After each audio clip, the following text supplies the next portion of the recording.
In the 1950s, Korea was one of the poorest countries in the world. This was due to 36 years of Japanese colonial rule, followed by the division of the Korean Peninsula with the Korean War. Korea is now the 11th largest economy in the world and an information technology powerhouse. Indeed, Korea has accomplished one of the most astounding developments in the world. What is the driving force behind this spectacular growth?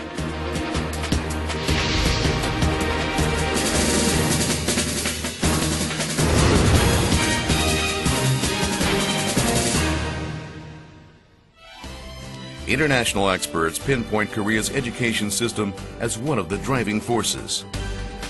For a poor agrarian-based country with scarce natural resources, human resources were the only resource Korea could mobilize to overcome its poverty. Cultivating its valuable human resources through education contributed to the country's spectacular industrial growth.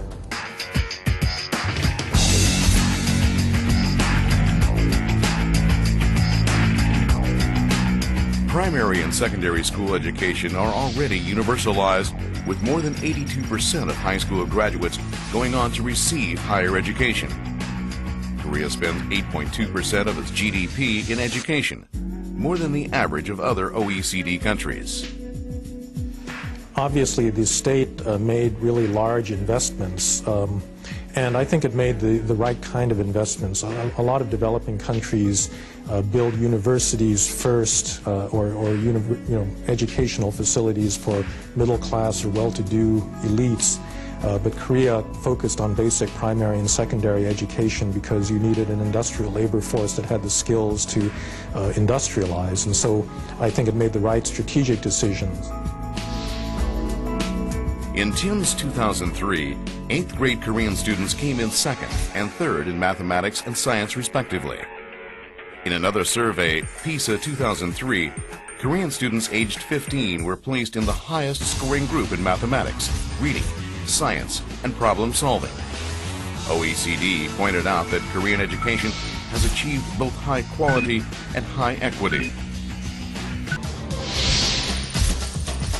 Korea's R&D expenditures have shown a sharp increase, reaching almost 2.9% of GDP in 2004.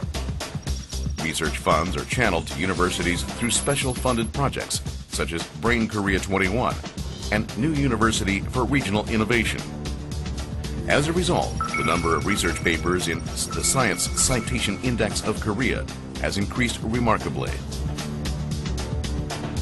What enabled Korea's education system to grow?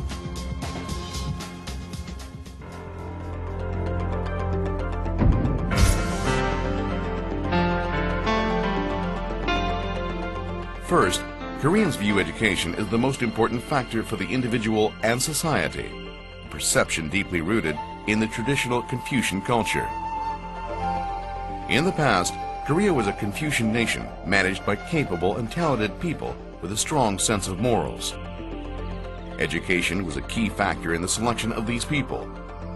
Excelling in these selective exams was the way to obtain respect, social status, and wealth. That deeply ingrained Confucian perception of education continues to fuel a strong desire for education in Korean society today. Second, the government plays a key role in response to the people's demand for education and the need for an educated labor force to power economic growth.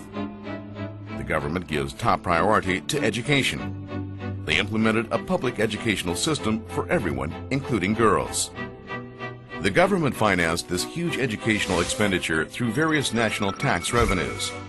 As a result, Korea's education system expanded rapidly into a strong central system to supervise the enlargement of educational facilities, upgrading of the quality of teachers, and reform of the national curriculum. Third, many private schools and universities were set up with donations from philanthropists and patriotic organizations. Now, a quarter of middle schools, half of high schools, and 3/4 of colleges and universities are private.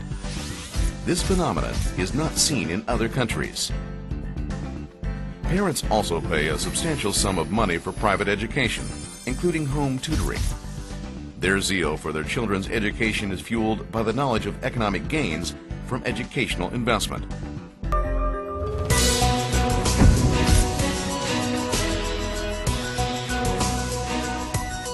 The Korean government is tackling these problems in various ways. First, the government is seeking to improve its college entrance procedures and reduce negative effects while preserving positive effects. The government wants to decrease private tutoring while increasing students' cognitive ability, use their individual talent, and make them hardworking through entrance procedures. In this regard, universities are free to set the admission criteria. The criteria can be a combination of the results of the Scholastic Aptitude Test and high school records, including extracurricular activities, interviews, and essays.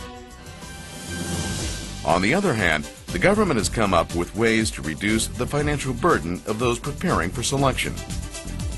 They provide courses and programs through the public educational broadcasting system. People can access these aids regardless of their social or economic backgrounds.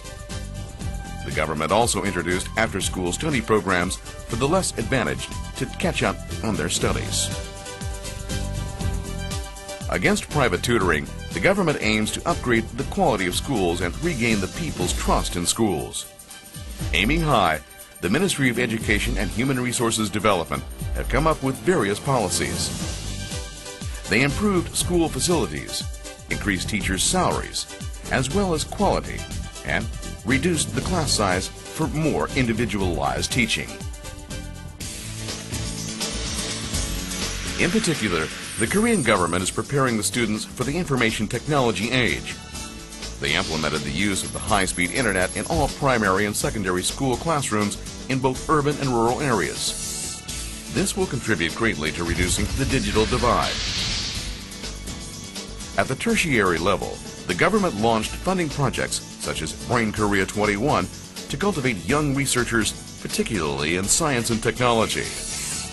There is also the new University for Regional Innovation Project for specialized research and education at local universities. The Korea Research Foundation has more than doubled the research funds for basic sciences, liberal arts, and social studies. Such R&D investments strongly foster collaboration between universities and industries that make Korean industries more competitive. The government wants to attract more foreign students to these high-quality courses and programs in colleges and universities. Backed with experience in setting up a system of formal schooling, the government is taking steps to provide the adult population with a lifetime of learning opportunities. They set up lifelong learning centers throughout the nation. The credit bank system for obtaining degrees through lifelong learning courses is being widely benchmarked, and the Learning City project is noted as a model of cooperation between the school and the community.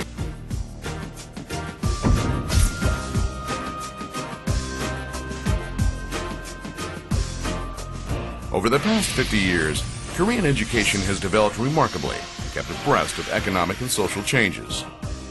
In the course of development, it strove hard to respond to the emerging problems at each stage. The world is now taking note of Korea's achievements, challenges, and responses.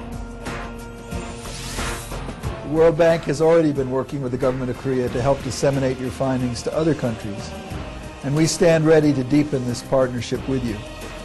This work is a natural extension of our role in knowledge sharing about what works and what doesn't in development across sectors and regions.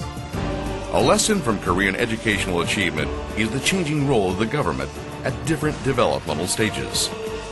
The government led the initial expansion, even at the expense of quality, to meet the vast demand. Then, they focused on quality upgrades, deregulation, and coordination.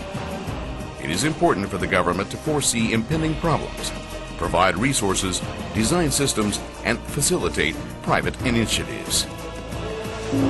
Korea is now ready to share the knowledge and experiences of its educational development with the world. Koreans are also eager to learn from others' best practices in order to meet the challenges to education in the 21st century.